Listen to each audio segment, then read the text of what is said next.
Hi everyone, welcome to this week's edition of Dopeys Story, and I'm joined this week by a very special guest, Dave, who's come along from Dopey, which is self-claimed the biggest recovery podcast in the world. But we're catching up. We're in the top 10% this week, which is insane.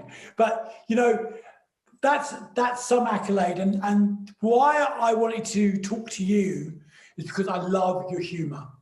You're like me, you find light and humor in those dark places. We get to a stage in our recovery where we can actually laugh at that stuff. And my dog's decided she wants to start barking. But you know, it's what I love about Dopey is the fact that you do laugh at yourselves. You laugh at the whole recovery thing, and you laugh at addiction.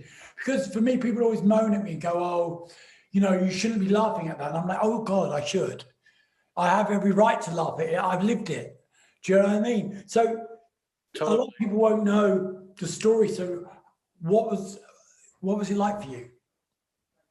Well, I mean, the way we started the show was I was on drugs forever and ever and ever.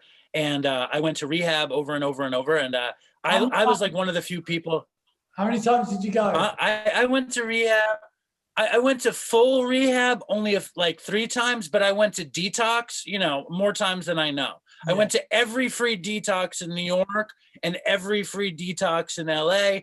And more times, like every other month, I would go to free detox because I'd run out of money and I'd be sick. And I was one of the few people that actually enjoyed rehab and detox because like I got a kick out of like communing with like other addicts and hearing the worst shit that they had done and feeling like stuck with them. And like, it was always like a time to go and recharge. And like, I never wanted to get better. You know what I mean? I just wanted like a break. I would always crack house without the crack, basically. It's like being in a crack house. Exactly. You know, you get those stories of sitting there at 6 a.m. Everybody, you know, the last time I went to a crack house, literally everybody was talking about trying to get into recovery or being in recovery. And I was like thinking, what the fuck is this shit they're all talking about? You know, because they were all like at some point, oh, I can't do this anymore. And, you know, they all end up back in the crack house after being 2 days clean or 3 days clean. And then when we go to treatment, it's a different story. It's the same nutters. But it's the funniest thing because it's the same story. In the crack house, they're all talking about how they could get to recovery. And in the rehab, they're all talking about, wouldn't it be great if we could get to the crack house? You know what I mean? It's exactly the same thing. And the funniest thing is that the last time I was in a long-term program, I met this guy named Chris. And we would talk about like the dumbest shit we had done.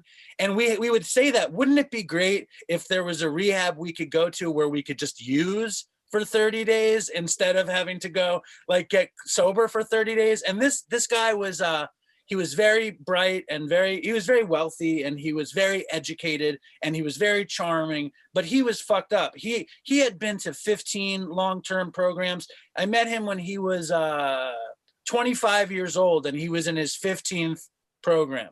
Okay.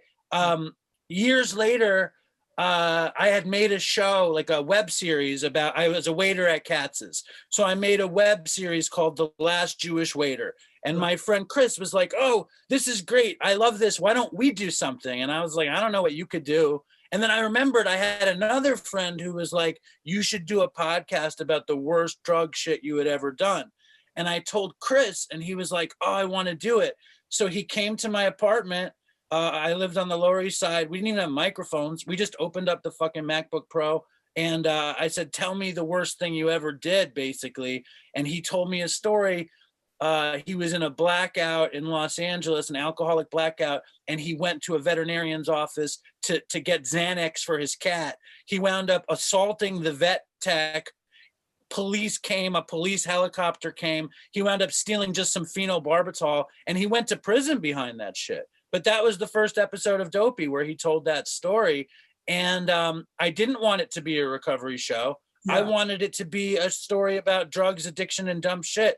But as soon as we started telling the stories, I knew that if I didn't say that we were both in recovery, I was doing a disservice because like they would think I was just like we were going to get high afterwards or something. And I wanted to make it clear that we weren't. That was the beginning. With Chris and the vets, I did a similar thing. I used to take my dog was on tramadol for his hips.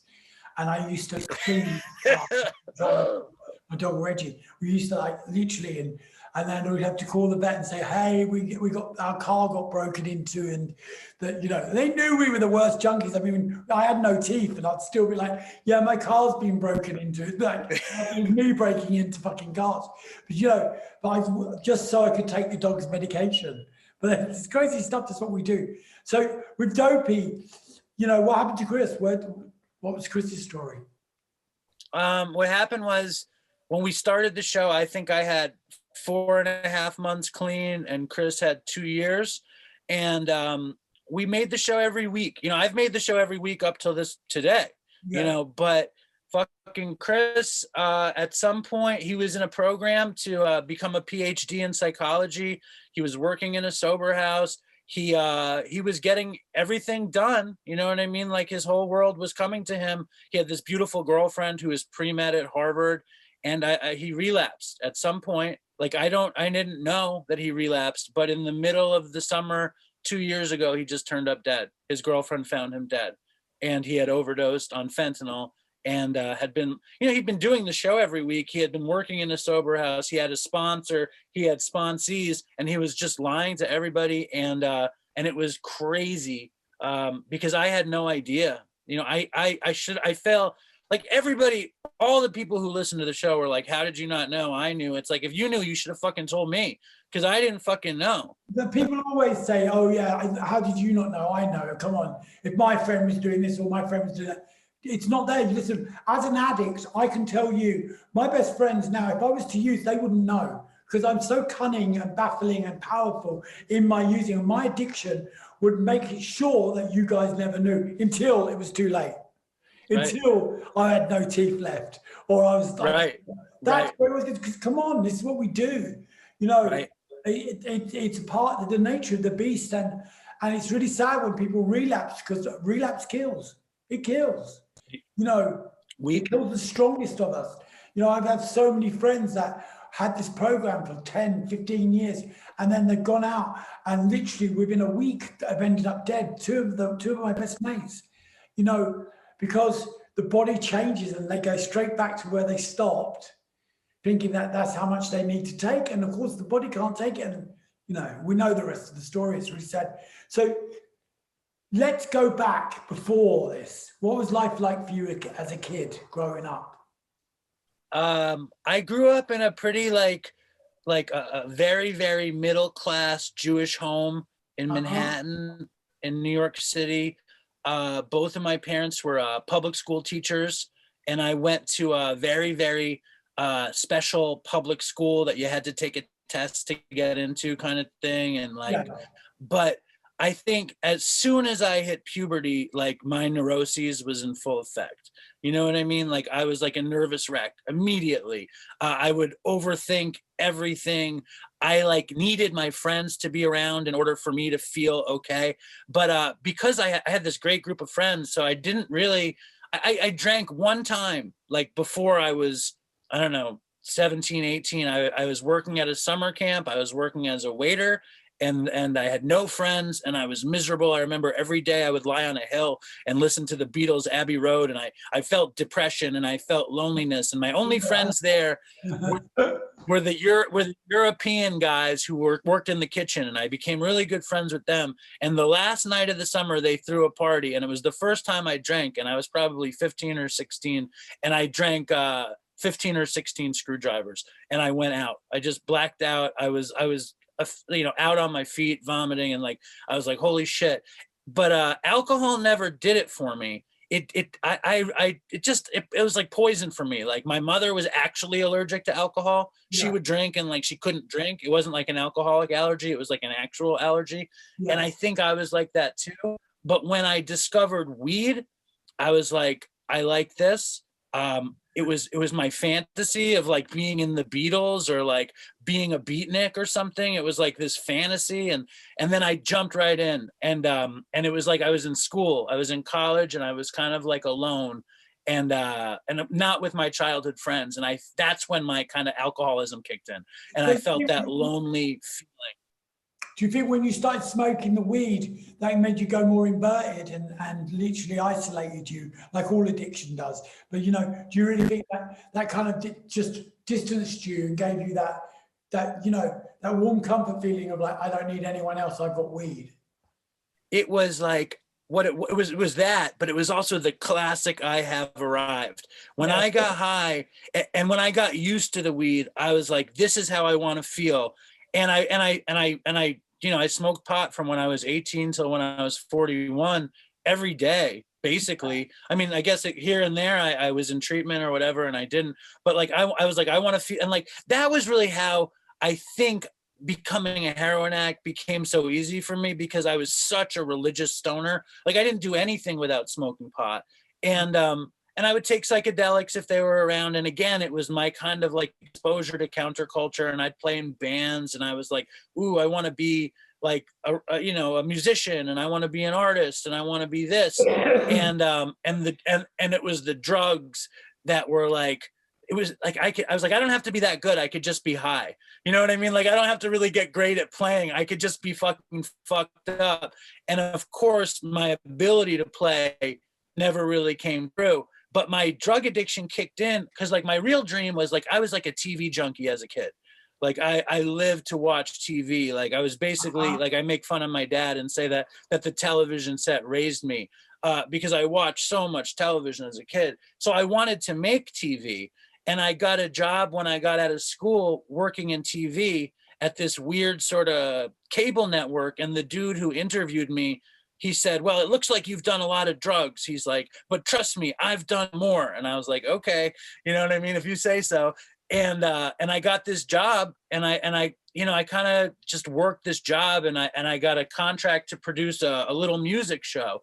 And I was kind of dipping and dabbing with heroin around then. You know, but I knew that I didn't have enough money to afford it. You know what I mean? And I was cautious. But when I got a contract to host this music show where I was interviewing like, you know, like heroes of mine. Like I interviewed KRS-One, and I interviewed fucking Billy Bragg, and just whoever, just like people that I loved, the Flaming Lips and Pavement and whatever. So as soon as I got that deal, I was like, I can afford to be a junkie. You know what I mean? And that's when I became an addict. You know, then I was an addict, but I was an everyday heroin addict at 23, 24, and I had a big habit pretty quickly. Do you think that getting into doing what you're doing and doing those interviews and having that lifestyle, you know, made it okay to be a heroin addict? You know, because you kind of think, okay, this goes with my job. You know, like for me as a DJ, taking drugs and drinking were part of being a DJ, so I thought. And, you know, that's what we do. DJs stay up for 6 nights on the trot. You know, so with the heroin side of things, you know, I had so many friends that were hooked on smack that just literally glamorized the fact that they were hooked on it, because it was almost like a romance between the two. Whereas other addictions can be quite abrasive. That the heroin addiction for them was kind of like, you know, gouging out what I do at dinner. You know, you'll be having dinner with them, and suddenly they'll wake up when they burn the end of the cigarette burns down to their fingers.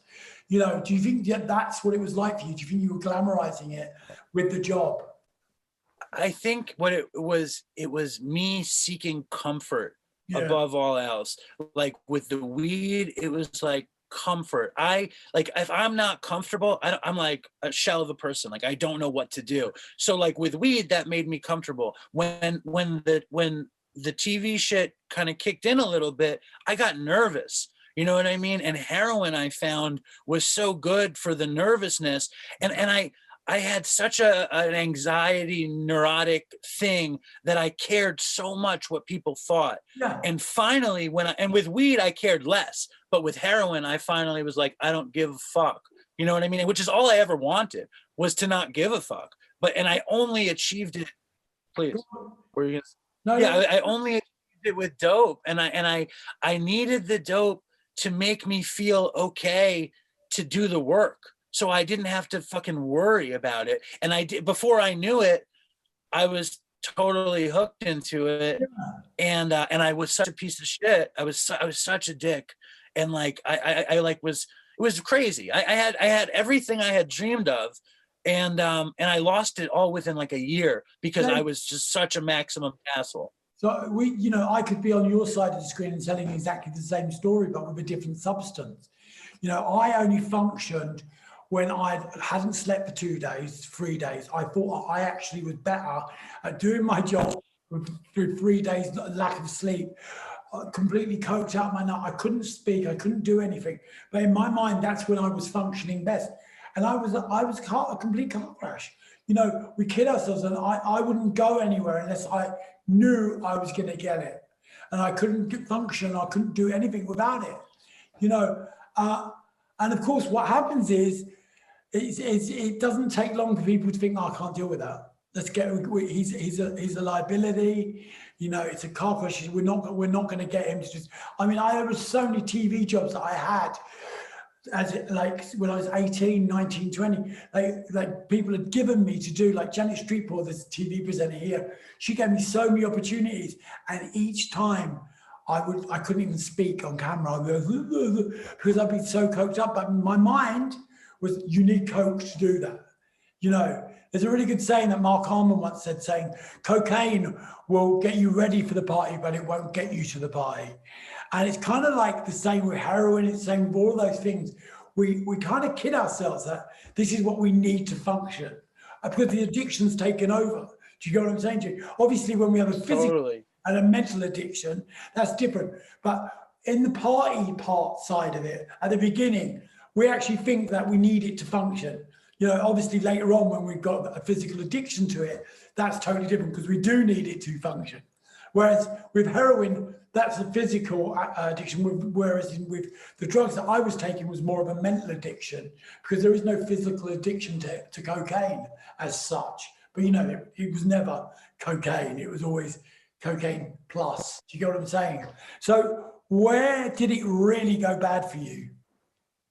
Well, first of all, I appreciate what you're saying, but the biggest difference between you and I is you were actually a success and I wasn't. I was like this tiny, the shit I was doing was so small, and I had it in my head like I was something so big, and it just wasn't real. You know what I mean? It was a total fantasy. You know what I mean? Like I was on MTV when I was in high school, but my thing was like this college cable network that nobody saw.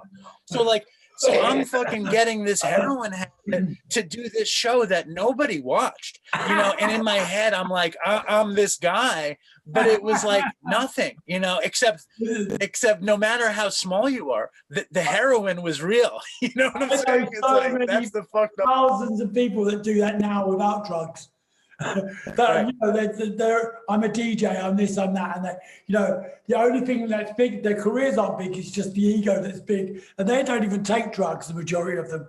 Do you know what I mean? They live in this world where they think that I'm this and I'm that. You were doing it because you're a functioning junkie. Do you know what I'm saying to you?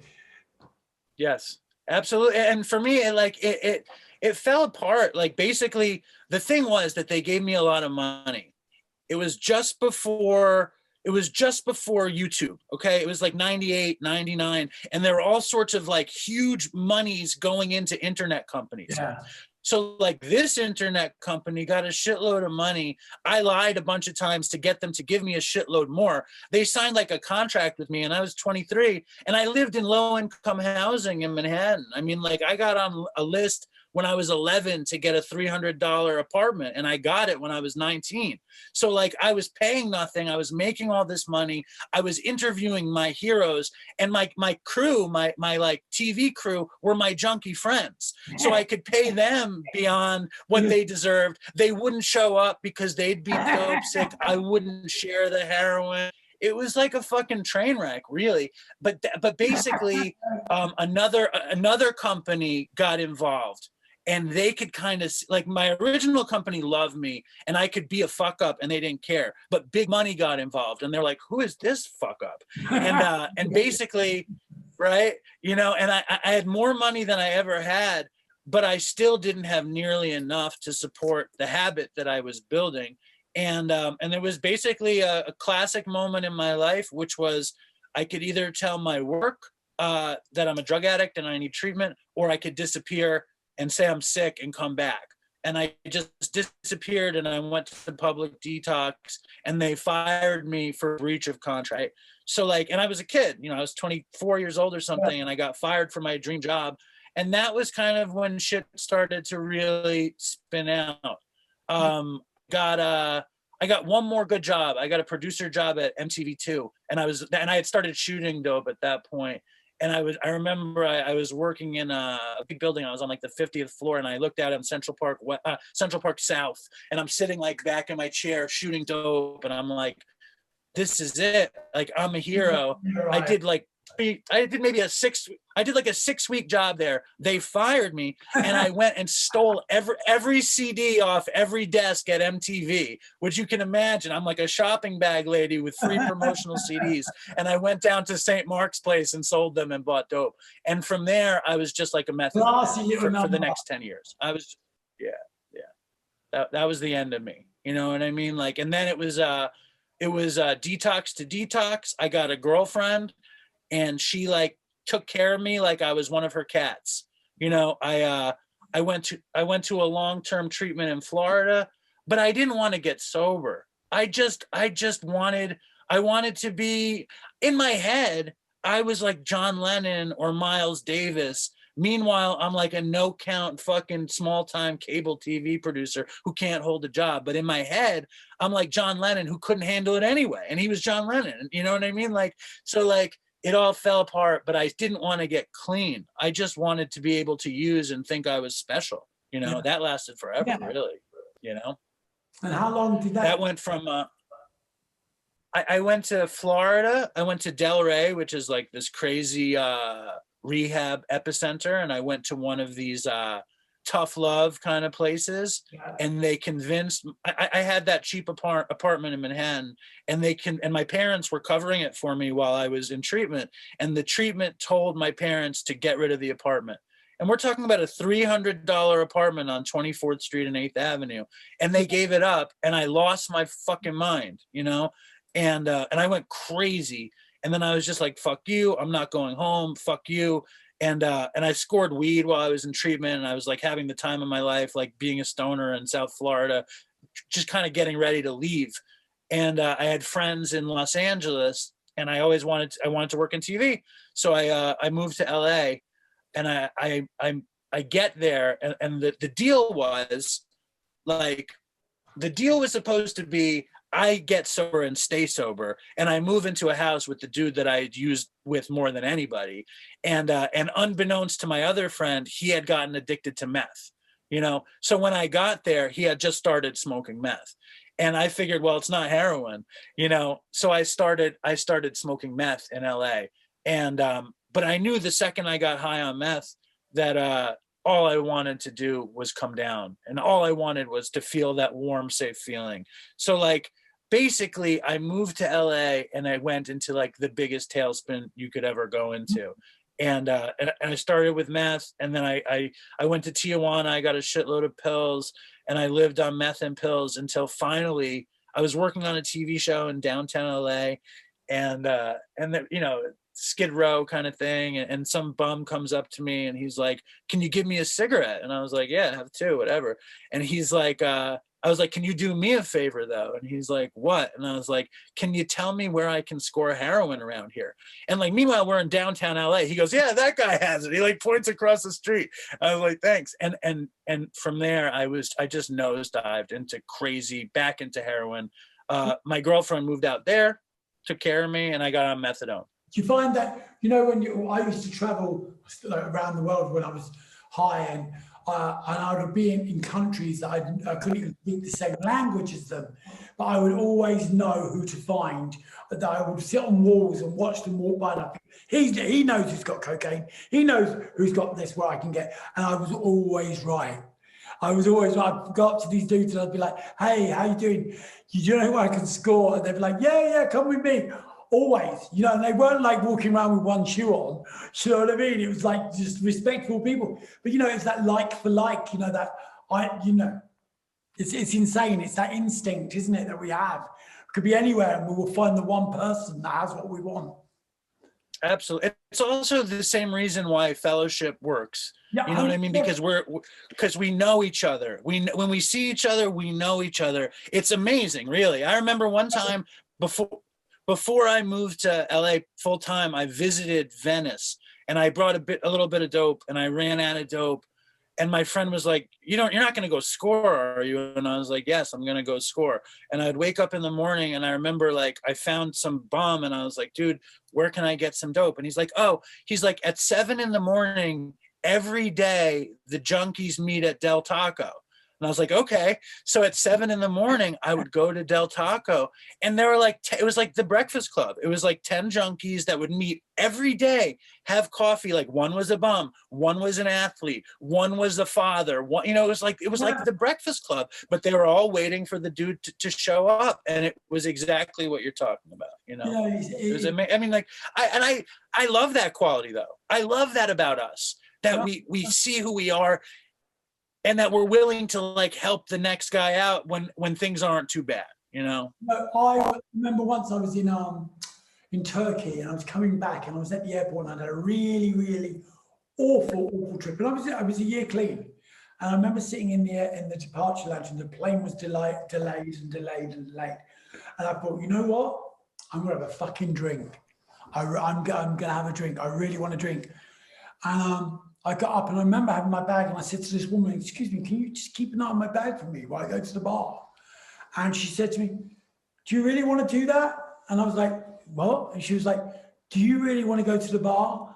And I was like, what? Yeah, I do. And she was like, what are you going to get? And I was like, a drink. And she was like, okay, do you really want to do that? And I was like, what the hell? Wow. And it was one of those magical moments because she was like, I'm in the rooms too. And I was just like, sat down to her. I said, how did you know that I should? I don't know. I just sensed it. I could see the way you were at the bar and looking away, looking at the bar, looking away. And she knew straight away. And it was one of those, and she actually saved my clean time. She saved it. And it was just like, how the hell would you know that stuff? But there's been moments in my life where I rang people at the right moment and said, what are you doing? And they're like, blah, blah. And it's almost like a sixth sense in that sense. I'd be sitting there and they'll pop into my head and I'd ring them and they're like, oh my God, I can't believe you rang me at this moment because I was just about to. And that's the ability that we have is really weird. And it sounds, if anyone is watching this that wouldn't understand that at some point you will understand it because it happens to us all. It's remarkable. It really is. So let's go back to, what are you now? You're 4.5 years, right? No, I'm 5.5 years. I just cut it down by a year. You just took a year away from me. That year I would have lost. I just took off you. So you're 5.5. So what changed? What was the change from wanting to be comfortable using to being 5.5 years? What was that turning? There were two really key turning points. The first one is I was in LA and my mother called me and she had leukemia and she said, I have leukemia, and she said, I don't think I'm going to live very long. And I'm living in Echo Park in Los Angeles on methadone, doing dope and taking pills and smoking weed. And I didn't want to get clean, but I knew I had this moment where I knew that if my mother died in New York, while I was getting high in LA, that I wouldn't be able to live with that. So I said, I'm going to come home, and I was on 150 milligrams of methadone at the time. And I went to the methadone clinic and I started detoxing like 1 milligram a week or something, you know what I mean? Like real slow. And after like a year or 7 months or whatever it was, I got off of the methadone and I went home. And I wasn't clean. I had stopped taking pills and I had stopped taking heroin. I had stopped taking methadone, but I kept smoking weed. And my mother died, right?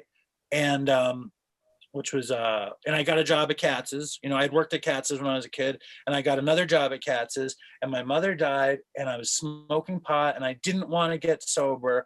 And I met this woman who I had hooked up with her when I was a kid, most beautiful woman I had ever met. and we start dating, and within a few months she gets pregnant. Okay. And I'm not clean, but I'm not on heroin, you know, and I'm a heroin addict, and I feel all that fucking crazy, scary shit kicking in. I'm about to be a father. I'm a junkie working in a fucking, you know what I mean? Like I blew my whole fucking life. But that wasn't the impetus to get clean either. That was the impetus to fully relapse on heroin. I fully relapsed on heroin when she got pregnant. We would go to live birthing classes, and I'd have my pockets full of Xanax and heroin at the classes. We had the baby, and she caught me, you know, she caught me shooting up, you know, in the other room, and she left, you know, she left me with the baby, and I kept using, and I used more, you know, and I tripled down on my habit, you know. And I remember when I interviewed you, you talked about no K, no play, and like, and they would give me bags of ketamine, and I would just shoot the fucking ketamine. It was like, it was crazy. It was maddening time, and I still wasn't getting any better. I found myself walking into walls, getting black eyes, like just things were getting worse and worse and worse. And I had this baby that they wouldn't let me visit without my dad. And they were like, listen, you're too fucked up to see the baby. And that's when I was like, I got to go to treatment. And I went to treatment, and that's when I met Chris. But still, I didn't want to get clean. I got into Narcotics Anonymous, and I white knuckled it, and I didn't work steps, and I just wanted to put my family back together, and they did not want to be together. You know what I'm saying? They didn't want to do it. And, you know, and then I started drinking, you know what I mean? Like, and I passed a piss test, or I passed a hair test. They tested me for a year, and I had no drugs in my system. So I drank a little bit, and then I was like, fuck it. I got my custody back. I would see my daughter every weekend. I was like, fuck it. My life is good. I'm going to start smoking weed again too. So I started smoking weed and just kind of living it up, whatever. And all I wanted though was to get my this woman and my baby with me, because like, that's all I wanted. You know what I mean? I figured that was what was going to make me complete. Yeah. And I was obsessed. Drinking and smoking dope was really going to do that, right? Yeah, I thought it would. I just figured, I think I thought it wasn't going to happen. I just figured, like, I just want to feel comfortable. Yeah. I think she was dating somebody else, and I was trying to date. I couldn't date sober. I was like, I just couldn't do it. And I was like, I'm just going to drink and smoke weed and try not to care. But I was like obsessed with that family. Like I used to be obsessed with dope. And she was like, she got open to putting us back together. And we went on a trip, me, her, and my daughter, to Pennsylvania. And she takes Xanax occasionally to help her sleep. And I woke up in the middle of the night and I stole all of her Xanax, you know, and she got super pissed. And then she like was still open to reconciling, and she came to see me, and like we had some night out. We went to see the Amy Winehouse documentary, and I was taking a bunch of pills, but she didn't know. And we wound up hooking up, and I ordered tacos, and I took a bunch of pills, and I passed out before the tacos got there. And she was like, what the fuck is wrong with you? And she was like, I'm not doing this. We're not getting back together. You're losing your custody. You're too fucked up. And I was writing a letter to her. I was like, just let me smoke pot. All I want to do is smoke pot. And, right. You know what I'm saying? Like bargaining, all this shit. And I never thought I would have a spiritual awakening or anything. But I found myself, you know, I'm fucking 41. I'm at my computer writing an email to her. I was 41 when life changed when I was 41. Carry on. Me too. It's amazing. I'm at my computer writing this email. The email was basically, let me smoke pot, let me see our kid, and let me smoke pot. That was the email. Yeah. And something happened. It was like, it was August. It was super hot. I was chain smoking Marlboros, and I looked at myself and I looked at the screen, and I was like, what the fuck are you doing? Like you're holding on to this thing, you know, for what? And the next day I went to an AA meeting. You know, I went to a meeting, and I wasn't convinced that I was going to get sober or anything, you know. I went to a meeting, and I hadn't gotten high that day. And I went to the meeting, and there was a 28-year-old speaker who was celebrating fucking 10 years. And I was like, this motherfucker, he's 28 and he has 10 years and I can't put a day together or whatever. I'd never had any sobriety. Yeah. You know, I'd had, you know, nothing.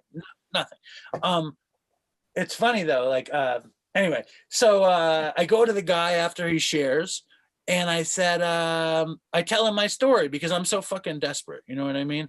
And he goes, oh, so is today going to be your first day? And I was like, I wasn't planning on that. You know what I mean? But when he said that, I was like, maybe it is. You know what I mean? Maybe it is going to be my first day. And I went home and I called one of my best friends, and I had weed like stoners have weed. Like I had jars with labels on it and shit, and I had pills and I had this. And I gave it all away. And I was like, and I went to a meeting the next morning. It was a 7:30 in the morning meeting. And I talked about everything I told you, you know, and I think I mostly talked about the obsession with my family. And there was an old painter from New Zealand, some renowned painter. And he's like, we would like it if you came back tomorrow. And I was like, okay. And no one had ever said that to me. So I was like, okay. And I joined that meeting. You know, I joined that meeting and I started paying attention in a way I never had paid attention. And the phrase that got me was, rarely have we seen someone thoroughly follow this path and not succeed. And I had never followed anything thoroughly except using. So I said, what can I get out of this? You know, that's what happened to me. So now, where are you at now? Well, after I got a few months together, my wife took me back. We got back together and we bought a house and we had a baby. So my first daughter is now going to be 11 in February, and my second daughter is 2. And it's happy, joyous, and free, and all that good shit. It's good. It's a good time. And that is the recovery. It's so simple. It's so simple when we finally get to that point that we actually get it. And it's so many different ways that people get it. You know, it could be like just by someone saying like you know, we would really like to see you again tomorrow. No one's ever said that to you. You know, normally it's like, go away, we don't want to see you again. And that, you know, that walk, it's remarkable, you know, that one day at a time thing turns into such an amazing length of clean time and recovery. Do you know what I'm saying to you? It's so simple how it works, and we make it our lives so difficult to the lead up to it. Do you know what I'm saying? And I just think 5.5 years is insane. I think that what you do with Dopey is so remarkable in the sense that you laugh at yourselves and you laugh at addiction. And I mean, you know, on my Instagram, that's exactly what I do. And I just think brilliant. It's a real blessing that we can laugh at our mistakes, and we can laugh at that stuff. And the fact that we're still here to do that. And that's all. Totally. I mean, it's like, I totally appreciate that. I think your Instagram is brilliant, by the way. The thing that's fucked up, right? Well, are you kidding me? I'm the biggest Fat Tony fan in the world.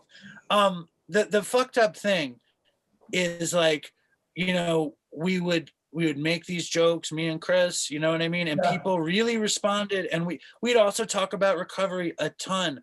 But when he died, they're like, well, was it really so funny now? You know, they're like, is it really so funny? And it's like, no, of course not. You know, and we have people in our community dying every day, obviously. And that's not the funny part.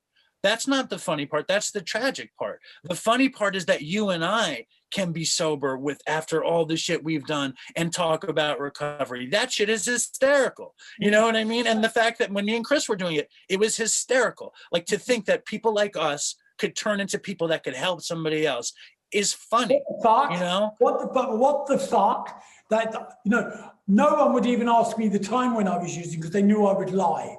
And now I got to this point in my life where people message me 40, 50, 60 times a day on my Instagram DMs or whatever, asking me for help and asking me for advice.